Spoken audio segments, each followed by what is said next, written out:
নমস্কার। আগের ভিডিওতে আমরা না নিয়েই বলেছিলাম এবং আপনাদের জানিয়েছিলাম যে পরেরটাতে না নিয়েই আমি কথা বলব। তো না, এই জীবনে কিন্তু এই নায়ের গুরুত্বটা অনেক বেশি। মানে আপনার হ্যাঁ কোনো ইতিবাচক সিদ্ধান্তের গুরুত্ব যতটা, নায়ের গুরুত্বটা খুব বেশি।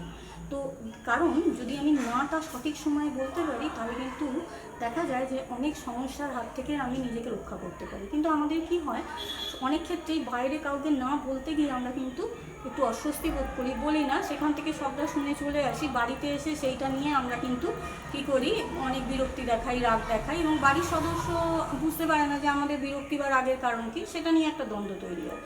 তো নাটা তো অনেকভাবে বলা যায়, আমি বলেছিলাম না অনেকভাবে বলা যায়। তো আমি খুব রুডলি না কথাটা ব্যবহার না করে দেখুন না অন্যভাবে কীভাবে বলা যায়, আপনারাও ভাবুন। আমি তো বলবোই, আমি পরের ভিডিওতেও আবার এই না নিয়েই কথা বলবো। তো আপনারাও একটু ভাবুন তো নাটাকে নরমভাবে কী করে আপনি বলতে পারবেন। নমস্কার।